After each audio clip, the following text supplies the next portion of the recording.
So we've asked Charlie and Bud to come up and speak on behalf of all the Hall of Famers here. So why don't we start with Charlie? Since Dr. Bud is here, and this is a rare occasion to have him with us, I wanted to spend what little time I'll spend at the podium discussing him, because many of you did not have the pleasure of watching him compete. I first met Bud in approximately 1964, and it was while playing the mother sport of racquetball, which was called paddleball. And Dr. Bud took me under his wing and mentored me and played doubles with me and taught me everything that he could with respect to the game of racquetball and paddleball. He was a wonderful player in his own right. He won the first, well, what is the first tournament using the term racquetball, which was in 1969. For those of you who had the opportunity of seeing old-style racquetball, he was a perfect example of it. I know some of you, like Scott Winters from Echelon, he was a prominent local pro in the Irvine area, and he controlled a number of clubs where he gave lessons. He made the mistake of asking Dr. Muehleisen to come up and play an exhibition against him. And after that, lessons dropped off precipitously. And that's the way it was. What Muehleisen had was he came from other sports. He was a national champion on a college team in tennis. He was a superb badminton player, and he brought in the ingredients of those games into a racquetball game with a slower ball that gave the player more time. And what he developed was the ability to feint and jack you in the course of the rally. And I used to call it doing the chicken, where you'd end up going like this, and he'd be standing there holding court. And it used to irritate me because all my friends would say, "How are you letting that old fart do that to you?" I'll tell you, after all of these years, and I'm going to be 60 this year, that now I look back, and after seeing the kids on the court over the last couple of days, I wish I could go back on the court for a championship match and maybe have Muehleisen make me do the chicken one more time, or have Schmidtke roll a ball off the back wall, or get cheated by Halischer, or blocked by Stranimo. Thank you.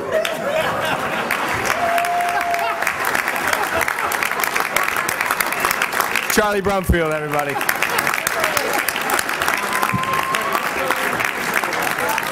Dr. Bud.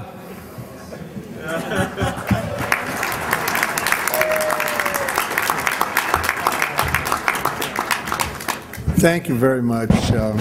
What a delight to be here, and it's really something. It's breathtaking, and here's people that we haven't seen each other for 25 years, and to renew old stories, if you will, and so forth. It's been really a lot of fun, and I think, speaking on behalf of the Hall of Famers, thank Jim and Mr. Easterling and all the committees that put this together, that made this thing possible for us tonight, and thank you too for attending. We would like to give those people a hand. About 3 years ago, I got a phone call from the office, and the racquetball office, and it went something like this. The voice said, "I'd like to please speak to Dr. Bud I said, Muehleisen? Yeah, excuse me, is he there? I said, yes, he is. He said, would you like to speak to him? I said, you are speaking to him. There's a big pause. He said, oh, good, you're still alive. I've had fun being here. I got here day before yesterday, and last night about midnight, I went up the elevator to see what was around, and I saw a room up there. I looked in, it was a big room, Echelon, full of chairs and bulletins and everything to their brochure. They were trying to close, and I'm not picking on this guy, whoever he was. I saw Scott Winters tonight, and I didn't get the guy's name. But I just stumbled in, and he said, could I help you? I said, no, I was just looking around. He says, well, we make racquetball rackets. It's a sport, and they're having a tournament here. Oh, really? Really? So when stories like that happen, you really do feel like a dinosaur. But that's okay. But I think probably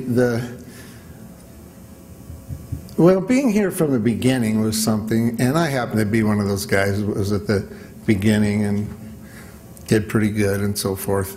But the biggest blessing I had was giving. And a lot of them are here. I love these people. These people are givers. They've given of their time, and that's why they're up here, really. They help people. There have been some great teachers in this group. There have been students. Sure, they can play. They can play. But, you know, trophies, honors, things like that, they're temporary. They're gone.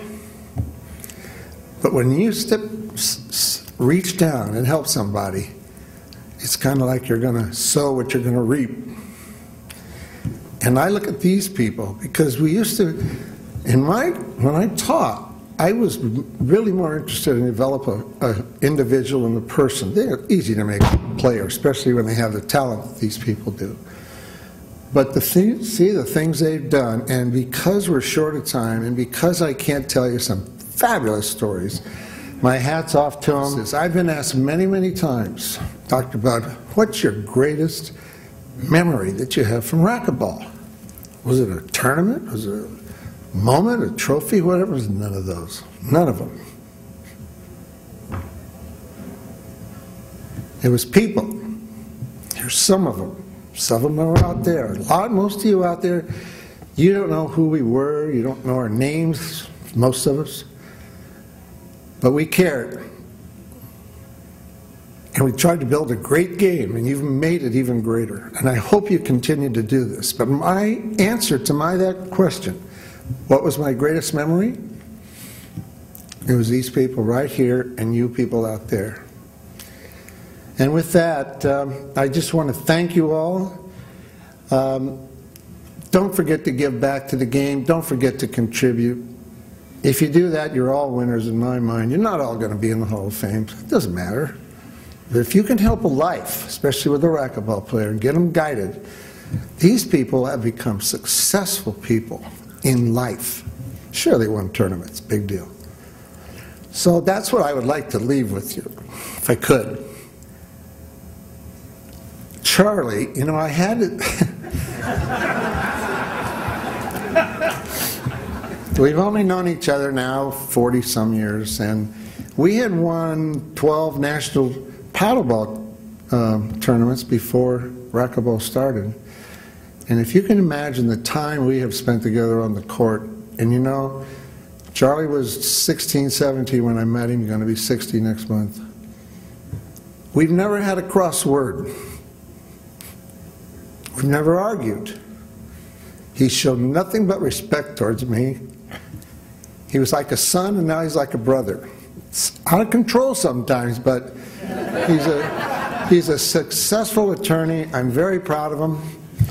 And I wish I had time to spend with these people in back of me, because there's some fabulous stories about these people. But anyway, time is short, and I want to thank you all for coming. God bless you, and take care.